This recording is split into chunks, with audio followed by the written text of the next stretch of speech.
ছাত্র জনতার অভ্যুত্থানে শেখ হাসিনা সরকারের পতনের আগে ও পরে প্রাণ গেছে অসংখ্য মানুষের। এই তালিকা থেকে বাদ যায়নি পুলিশ সদস্যরাও। এ যাবৎকালে অনেক হত্যা মামলার তদন্ত হলেও পুলিশ হত্যা মামলার কোনো তদন্ত এখন অবধি সম্পন্ন হয়নি।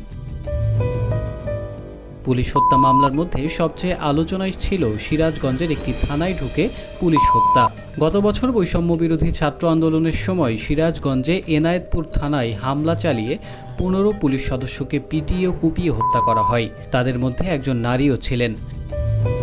তবে সে মামলার তদন্ত শেষ হয়নি এক বছরেও। তদন্ত কর্মকর্তার ভাষ্য, সিরাজগঞ্জ শহীদ এম মনসুর আলী মেডিকেল কলেজ হাসপাতালে করা ময়নাতদন্তের প্রতিবেদন না পাওয়ায় তদন্ত রিপোর্ট দিতে দেরি হচ্ছে।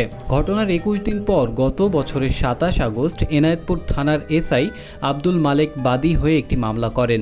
এনায়েতপুর থানা আওয়ামী লীগের সভাপতি ও সাধারণ সম্পাদক সহ 4 নেতার নাম উল্লেখ করে 5 থেকে 6 হাজার অজ্ঞাত পরিচয় ব্যক্তিকে আসামি করা হয় সেখানে।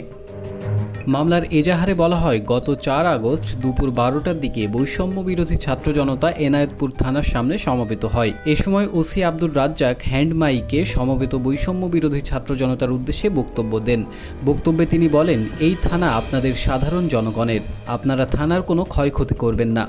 এ কথায় ছাত্র জনতা থানা এলাকা থেকে চলে যায়। এরপর আওয়ামী লীগ নেতা আহমেদ মুস্তফা খান বাচ্চুর নেতৃত্বে এজাহার নামীয় আসামি সহ 5 থেকে 6 হাজার দুষ্কৃতিকারী দেশীয় অস্ত্র হাতে থানায় হামলা চালায়। তখন আত্মরক্ষায় পুলিশ কাঁদুনে গ্যাস নিক্ষেপ করে।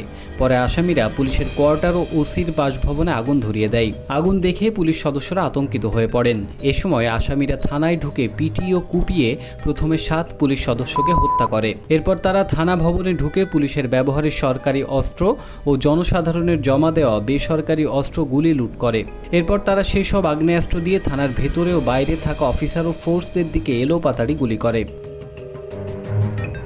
এজাহারে আরও বলা হয়, সে সময় থানায় ওসি আব্দুর রাজ্জাক সহ পুলিশ সদস্যরা থানার পাশে বাবু মিয়ার বাড়িতে আশ্রয় নেন। আসামিরা সেখানেও হামলা চালিয়ে কয়েকজনকে পিটিয়ে ও কুপিয়ে হত্যা করে। হামলার সময় নারী কনস্টেবল রেহানা পারভিনকে মারধর করে এবং টানা হেঁচড়া করে তার শ্লীলতাহানি করা হয়।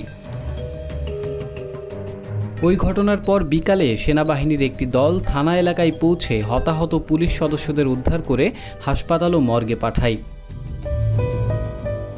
মামলা ও ঘটনার এতদিন পার হয়ে গেলেও তদন্ত কেন আগাচ্ছে না বা সত্য ঘটনা কেন প্রকাশ পাচ্ছে না, এই বিষয়ে সংশ্লিষ্ট ব্যক্তিদের তেমন কোনো জবাব পাওয়া যায় না। এখন দেখার অপেক্ষা আদৌ এই মামলার তদন্ত শেষ হয় কিনা এবং আসামিরা সাজা পান কিনা।